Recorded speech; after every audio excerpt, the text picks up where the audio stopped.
Ayun na. At nitong nakaraang araw, pinalutan na rin ng masking tape ang uso ng mga pulis mula sa National Capital Region Police Office at sa Camp Carinas. Ayun na, kinlanan niya. Sisiguraduhin daw ng NCR Sa ito slide niyo. Pinagkapulisan ang kanilang baril sa pagsalubong sa bagong taon. Dante Perello nakatutok, 24 oras. Sa tagig isang parada ng mga Nauna na siyang magano. ng paputok ang idinaos. Todo bigay ang mga sumali, kumpleto. Nauna na siyang magano, medianoche. Yan ang Holly. ni Micaela Papa. Holly. Tubuan at nakabit ng mga biktima ng paputok ang pumarada sa barangay Ibayo, Tipas sa Taguig ngayong umaga. Ang totoo, sila yung mga residente ng Kapitan Shan Street na ginayakan lamang ng tissue at nilagyan ng ketchup. Ganun talaga yan. Calcium nila yan. Ang disgrasyang posibleng idulot ng paputok Kinuha niya agad. ngayong bagong taon. Todo bigay ang lahat ng nagtamo sa kanilang mga character. Nakutukan ko ng 5 star. Anong 5-star? Ala, ano masigata sa'yo? Yan.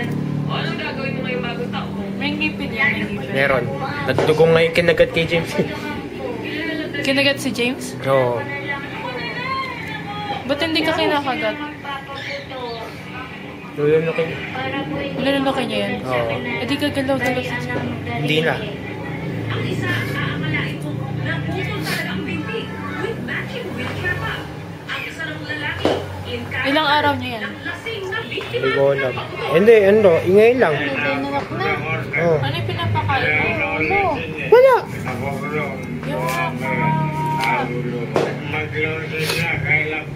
Kumayong kamot na.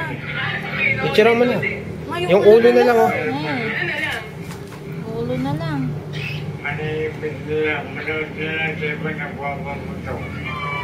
May kasama pang ambulansya at truck ng bumbero upang ipakita na ang iba pang paputok ang sunog at iba pang disgrasya sa pagpasok ng bagong taon.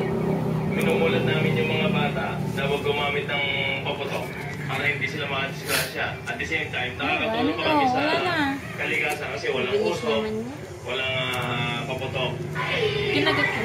Kahit ang kapagdalagan na ginagawa Hindi, ng si mga James. kapitansyano ay sa kanila effective itong kanilang campaign dahil 4 na taon ng paputok-free itong kanilang Hindi pa siya kalsada. patay. Bagay na sinusundan na raw itong MW. Pero hindi, patay na. Malapit naman sa operate yan. Pakpan, friend. Yan din. Ang perang natipid ng Nangalam dito eh, GM. Ha? Nangalam. Sa ano? Sa Cartimar, binili ko. Kano? 1.6. Oh. Normal lang na kulay niya, pinakamura. Meron pang albino.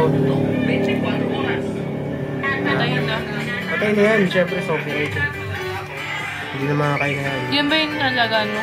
Oo. Nadaga? Oo. Pagsalubong sa bagong taon, marami Magkano bili mo dun sa daga? Wala, bigay lang yan. Binigay lang yan nung pumunta kahapon ba yun? Kasi sa lalaking ginawang negosyo ang Tagal pagbibenta naman ng yun. kanyang boto. May panata siya ng pagbabago. Ibang buwan bago ang Pag laki-laki niyan, yung malaking daga na ipapakain mo. ng panata o pangako ng bawat Pilipino sa special report. Busog na yan. Oo.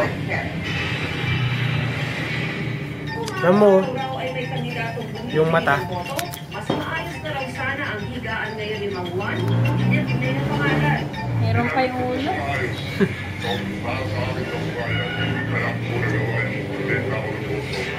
Sa nakalipas na apat Ayan, na ayan. araw, Wala sa na. kanya na 500 piso. Meron pa Tila ito konti. ng araw at kanyang naging negosyo. Iba pa raw ang Laki kanyang yung ba't nagaganon na? Eh, syempre, nun, nilulunok niya.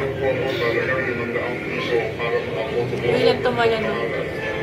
Di naman lingid kay Mang Juan na bawal ang pagbebenta ng boto. Pero mas malakas daw ang bawal ng mga kailangan sa banta ng puluhan.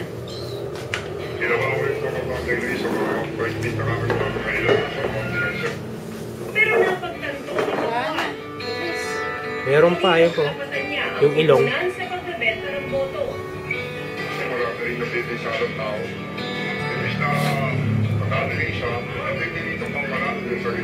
Wala na.